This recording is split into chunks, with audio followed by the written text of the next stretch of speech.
Hey guys, welcome back to my channel. I appreciate you being here. I was encouraged this week to do a bit of a voiceover on this pour by a fellow creator.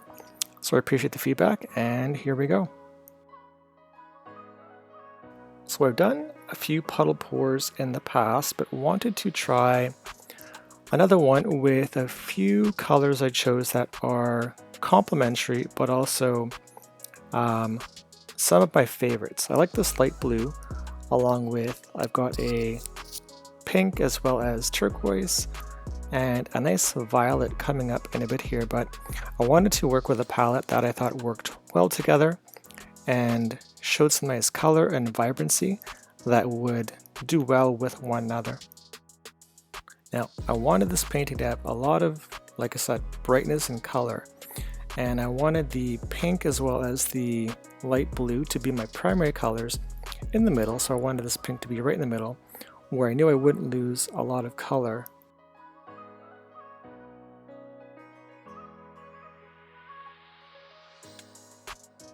Now, I really like turquoise as a color, and although it's on the outside, I know I'm going to lose a bit of it with my tilts coming up soon, and that's okay because I intend on tilting backward, forward, front to back, and we'll wind up getting some of that turquoise in the middle eventually. So again, not too concerned with the placement of my small puddles being on the outside,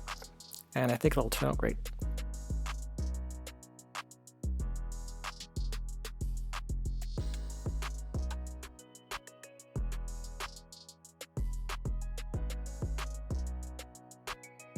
Okay, we're coming up on a lesson I tend to teach myself almost every time I pour, is that I have a hard time deciding if I want to use white or black, usually as my colors on the outside of my pours, to make sure I don't lose that color. I'm always conflicted with, do I use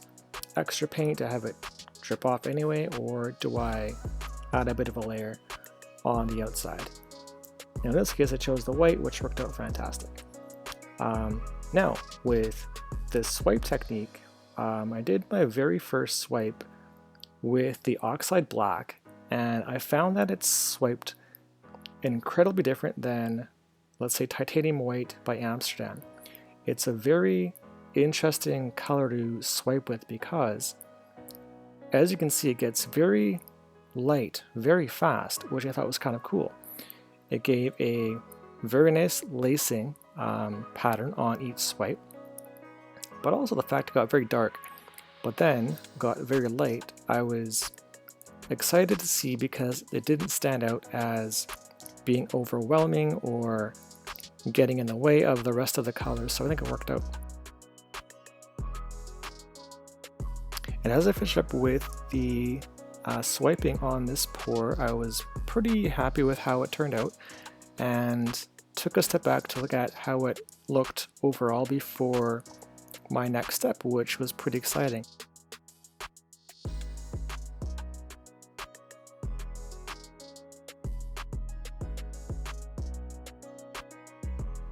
So I quite liked how the pour looked so far, but I wanted to try to splash up it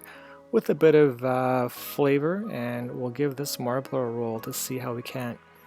take the lacing and make it stretch a little bit differently than it would typically when you just tilt side to side. Now the marble is actually going way slower in real time than I have it on video. The video is about 2.5 times speed, so I was going quite slow, being mindful of wanting to keep that paint on the canvas rather than lose a whole bunch of color off the side if I tilted too far. So the marble is moving quite well and making some very cool patterns. I also knew that I didn't want to use this marble too much on the canvas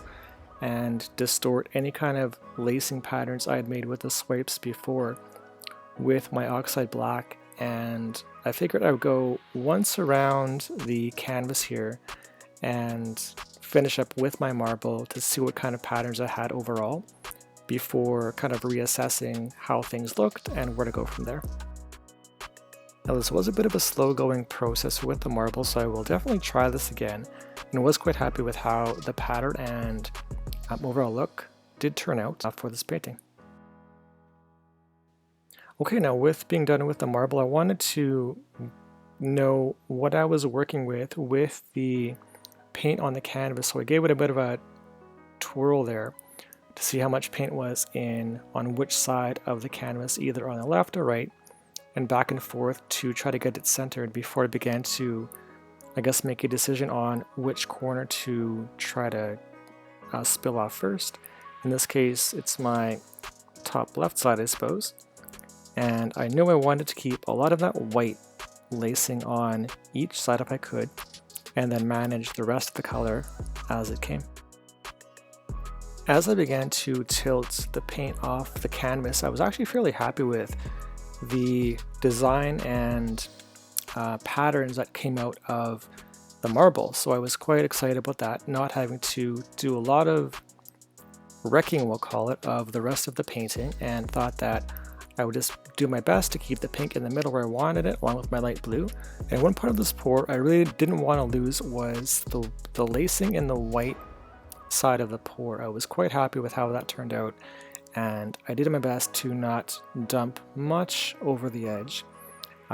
Ultimately, I had to get rid of some because there was quite a bit of paint on the canvas, but I was quite happy with what I wound up with, and that small little squiggly line along the side there, I thought was quite nice. And as I finish up the tilting here on this pour, thanks for being here, and hopefully you've enjoyed this video, and if you have, please click that like button to help it spread to those who enjoy this kind of content. I would love that support from you. Thanks so much. Okay, and for a bit of a flyby for the wet look. This lacing I thought was really nice, and like I mentioned, the black turned out great because it wasn't overwhelming and it was quite light, which gave the rest of the color the chance to pop and do its best work. Ultimately, I was very happy with this pour, and again, thanks for being here, and we'll see you again.